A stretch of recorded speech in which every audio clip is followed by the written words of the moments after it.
देखो यार, अगर तुम लोग मैट रिडल के फैन हो तो ये वीडियो तुम्हारे लिए होने वाली है, क्योंकि गाइज एईडब्ल्यू में रिडल के पॉसिबल डेब्यू को लेकर मैट रिडल का काफ़ी बड़ा स्टेटमेंट आ चुका है। एईडब्ल्यू में एडम कोल के रिटर्न सिचुएशन को लेकर बैक स्टेज से काफ़ी बड़ी अपडेट आ रही है। एईडब्ल्यू के ऑल आउट पेपर व्यू को लेकर डेब मेल्जर की रेटिंग सामने आ चुकी है। तो गाइज वहीं एईडब्ल्यू के आज हुए कोलिजन के टीवी टैपिंग के ऊपर एईडब्ल्यू के शो पर क्या कुछ हुआ, इसको लेकर हम इस वीडियो पर बात करेंगे। तो गाइज चलिए बिना किसी देरी के शुरू करते हैं इस वीडियो को। और सबसे पहले बात करेंगे एईडब्ल्यू के ऑल आउट पेपर व्यू की। गाइज यहाँ पर ये बात तो हम सभी लोगों को मालूम है, एईडब्ल्यू के इस साल के ऑल आउट पेपर व्यू को लेकर सोशल मीडिया पर काफी ज्यादा कंट्रोवर्सी हुई है। और जिस तरीके से स्वर्व और हैंगमैन एडम पेज के बीच में एईडब्ल्यू कंपनी ने ब्रूटल मैच किया, उसको लेकर लोग अब भी एईडब्ल्यू को सोशल मीडिया पर मॉक कर रहे हैं। बट अब यहाँ पर फाइनली एईडब्ल्यू के ऑल आउट को लेकर रेसलिंग ऑब्जर्वर की स्टार रेटिंग सामने आ चुकी है।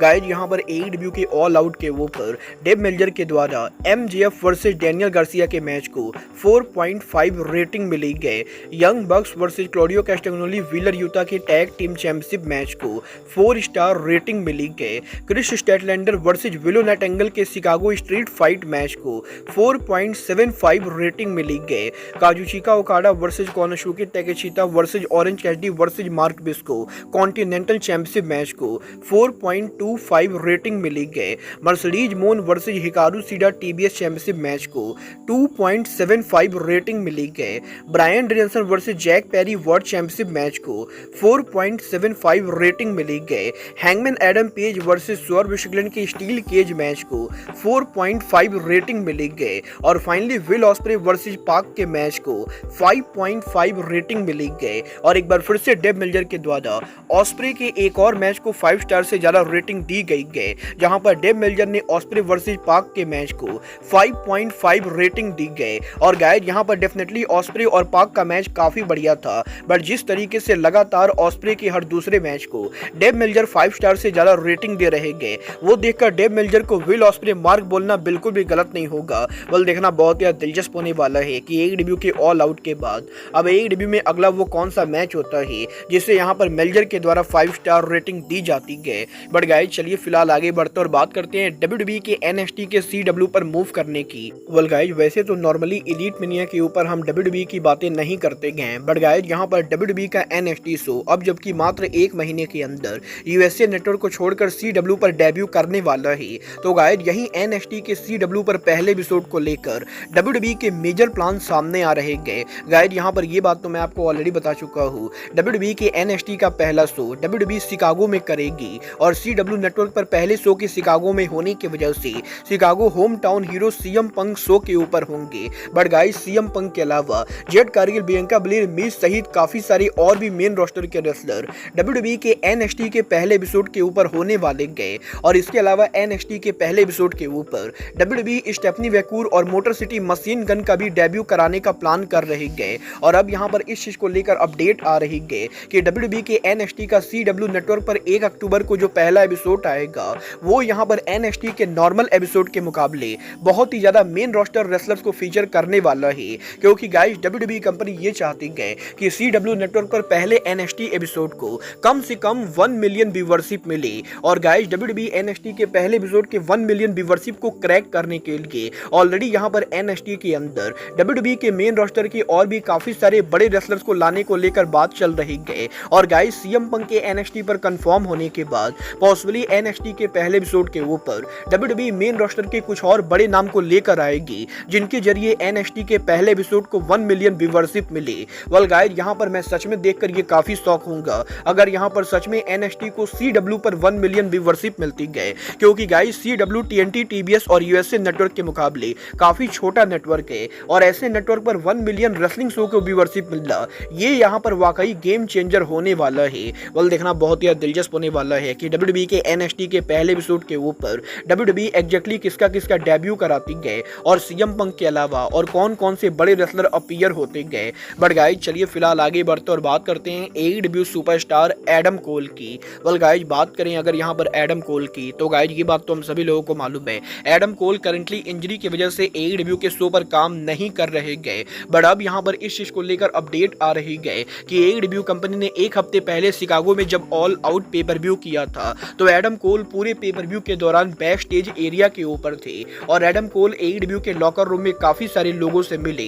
और जो लोग यहाँ पर बैक स्टेज एरिया के ऊपर थे उनका ये कहना है कि एडम कोल बैक स्टेज के ऊपर बिल्कुल ही सही तरीके से चल रहे थे और एक साल पहले एडम कोल के ब्रोकन लेग इंजरी के बाद एडम कोल इस साल ऑल आउट के बैक स्टेज के ऊपर चलने में कोई भी प्रॉब्लम नहीं हो रही थी और जिस तरीके से Adam Cole back stage area पर वॉक कर रहे थे उससे देखकर काफी सारे लोगों को लगता है कि एडम कोल लगभग मेडिकली क्लियर है। बट अभी यहाँ पर लोगों को एग्जैक्टली नहीं मालूम है कि टोनी खान एडम कोल को टीवी पर कब लाएंगे। वेल गाइज, हो सकता है जिस शो के ऊपर एडम कोल को एक साल पहले इंजरी हुई थी उसी शो के ऊपर यानी ग्रैंड स्लैम के ऊपर एडम कोल में भी इस साल उनका रिटर्न करे। वेल, आप यहाँ पर कोल के रिटर्न के लिए एक्साइटेड हो या नहीं, आप लोग मुझे कमेंट करके बताएंगे। बट गाइज, जहाँ तक बात रही रिटर्न करने की तो गाइज अब मैं आपको बता दूं क्रिस जेरिको लगभग यहाँ पर 20 साल के बाद पहली बार मैक्सिको की बिगेस्ट रेसलिंग कंपनी CMLL के ऊपर उनका इंडिंग रिटर्न करने वाले गए। गाइज, यहाँ पर अगर आप लोग CMLL को फॉलो नहीं करते हो तो मैं आपको बता दूं कल यहाँ पर CMLL रेसलिंग यहाँ पर उनका 91th एनिवर्सरी शो करेगी, जहाँ पर CMLL के 91th एनिवर्सरी शो के ऊपर क्रिस जेरिको अरीना मैक्सिको को मेन इवेंट करने वाले गए और वो यहाँ पर मैक्सिकन लीजेंड मिस्टिको को ड्रीम मैच के अंदर हमें यहाँ पर 91 एनिवर्सरी शो के ऊपर compete करते हुए दिखाई देंगे। बट इसके अलावा शो के ऊपर AEW सुपरस्टार विलो नाइटिंगेल उनका वुमेन टाइटल डिफेंड करते हुए दिखाई देंगी। तो वहीं ऑरेंज कैसिडी भी कल यहाँ पर 91th एनिवर्सरी शो के ऊपर CMLL पर डेब्यू करेंगे। वेल, देखना बहुत ही दिलचस्प होने वाला है कि कल यहाँ पर सोल्ड आउट अरीना मैक्सिको के अंदर जेरिको का CMLL में पहला मैच कैसा होता है। बट गाइस, चलिए फिलहाल आगे बढ़ते और बात करते हैं मैट रिडल के AEW पर डेब्यू करने की। गाइस, यहाँ पर ये बात तो हम सभी लोगों को मालूम है, रिडल के WWE से फायर्ड होने के बाद एक टाइम पर इस चीज को लेकर तगड़ी रूमर चली थी कि रिडल पॉसिबली AEW को ज्वाइन कर सकते गए और अब यहाँ पर इस हफ्ते खुद रिडल ने कंफर्म कर दिया है कि मैट रिडल के WWE को लीव करने के बाद वो यहाँ पर पर्सनल लेवल के ऊपर किसी बड़ी ऑर्गेनाइजेशन को ज्वाइन नहीं करना चाहते थे। और गाइज, काफी सालों तक WWE के हेक्टिक शेड्यूल में काम करने के बाद वो यहाँ पर AEW के अंदर नहीं जाना चाहते थे क्योंकि AEW भी WWE की तरफ प्राइम टाइम शो ब्रॉडकास्ट करते गए और बड़े टीवी शो के ऊपर काम करने की वजह से रेसलर्स को यहाँ पर काफी सारी प्रॉब्लम होती गए और मैट रिडल कुछ टाइम के लिए बड़ी ऑर्गेनाइजेशन से दूर रहना चाहते थे। इसीलिए रिडल ने यहाँ पर WWE को लीव करने के बाद AEW को ज्वाइन करने के लिए किसी को भी कांटेक्ट नहीं किया। बट यही कुछ महीने पहले जब NJPW शिकागो में उनका windy city Riot pay per view कर रही थी तो NJPW के उस पेपर व्यू के ऊपर मैट रिडल पहली बार टोनी खान से मिलते गए, जहां पर NJPW के विंडी सिटी रियोट के ऊपर मैट रिडल और जैक सेब्रे जूनियर के मैच के ओवर होने के बाद जब रिडल यहां पर बैक स्टेज एरिया के ऊपर जाते गए तो टोनी खान वहां पर मौजूद होते गए, जहां पर मैट रिडल टोनी खान से ये पूछते गए कि टोनी खान को मैट रिडल का मैच कैसा लगा, जिसके जवाब में टोनी खान यहां पर ज्यादा कुछ नहीं बोलते गए और रिडल का ये कहना ही कि वो यहां पर मुश्किल से 30 सेकंड के लिए टोनी खान से मिले थे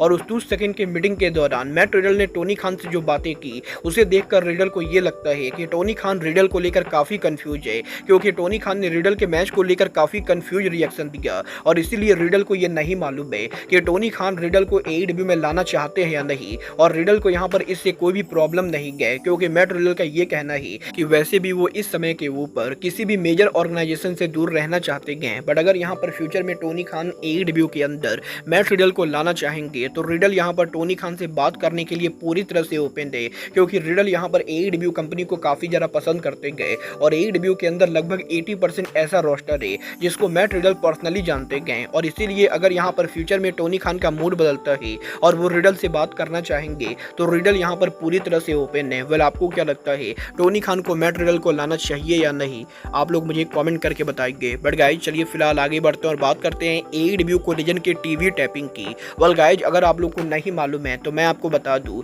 AEW कंपनी के इस हफ्ते का collision show AEW company live ना करके बल्कि प्री रिकॉर्डेड करेगी। गाइज, यहाँ पर कल AEW के डायनामाइट के लाइव जाने के बाद आज यहाँ पर USA में AEW ने उनके इस हफ्ते कोलिजन को टेप किया और जहाँ नॉर्मली कोलिजन सैटरडे को लाइव होता है वहीं इस हफ्ते के कोलिजन शो को AEW ने थर्सडे को टेप किया है और कोलिजन के टेप होने की वजह से AEW कोलिजन की अटेंडेंस और मैचेज लीक हो चुके हैं। वेल गाइस, सबसे पहले मैं आपको ये बता दूं AEW के इस हफ्ते कोलिजन की ओवरऑल कैपेसिटी करीबन 3296 के बराबर थी, जहां पर 3296 टिकट में से AEW कंपनी ने करीबन 3074 टिकट सोल्ड आउट किए और AEW के इस हफ्ते कोलिजन शो के ऊपर लगभग यहां पर 3074 लोग शो के ऊपर मौजूद थे, जो यहाँ पर AEW के लगातार तीसरे डायनामाइट के मुकाबले ज़्यादा थी। बट गाइज बात करें शो के मैचेज और सेगमेंट की, तो गाइज AEW के कोलिजन शो के ऊपर एक बार फिर से इस हफ्ते हमें यहाँ पर कोई भी बड़ा स्टार देखने को ना मिला। और गाइज यहाँ पर कोलिजन के ऊपर एग्जैक्टली क्या किया हुआ है इसके बारे में मैं स्पॉइलर तो लीक नहीं करूंगा,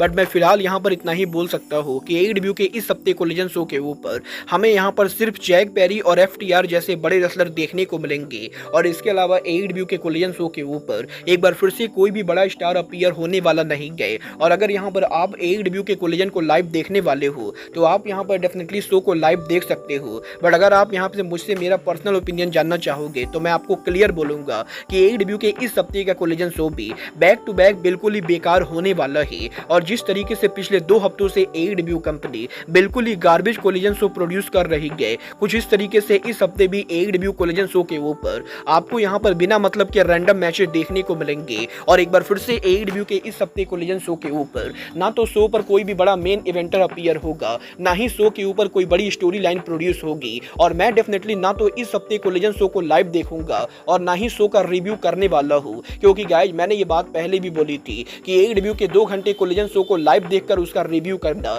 मेरे लिए अब यहाँ पर पॉसिबल नहीं गए। और अगर यहाँ पर फ्यूचर में कभी कोलिजन बेटर होता है तभी मैं कोलिजन का रिव्यू करने वाला हूँ। बट जब तक AEW कंपनी ऐसा ही गार्बेज कोलिजन शो प्रोड्यूस करेगी शायद एलीट मेनिया के ऊपर, तब तक हम कोलिजन का रिव्यू ना करें। बट गाइस डेफिनेटली अगर आप चाहो तो AEW के इस हफ्ते कोलिजन को चेकआउट कर सकते हो और आप मुझे कमेंट में बता सकते हो कि आपको इस हफ्ते का कोलिजन शो कैसा लगा। बट गाइस डेफिनेटली यहाँ पर मैं सिर्फ ये बोलना चाहूंगा कि पिछले 3 हफ्तों से AEW कोलिजन की अटेंडेंस लगातार डायनामाइट के मुकाबले ज्यादा रह रही गए। और इसके बावजूद भी टोनी खान जहां डायनामाइट पर सारे बड़े सेगमेंट और मैचेज बुक करते गए, वहीं कोलिजन के ऊपर गार्बेज रैंडम मैचेज बुक करते गए, जो यहाँ पर कोलिजन के फैन बेस के लिए बहुत ही गलत बात है, क्योंकि कोलिजन के ऊपर डायनामाइट के मुकाबले ज्यादा क्राउड रहती गए। वाल आप लोग AEW कोलिजन को रेगुलर देखते हो या नहीं, आप लोग मुझे कमेंट करके बताइए। बट गाइज अब आज के इस वीडियो में बस इतना ही। मैं मिलता हूँ आपसे अपने अगले वीडियो में। बट गाइज तब तक के लिए good bye, good night and bang.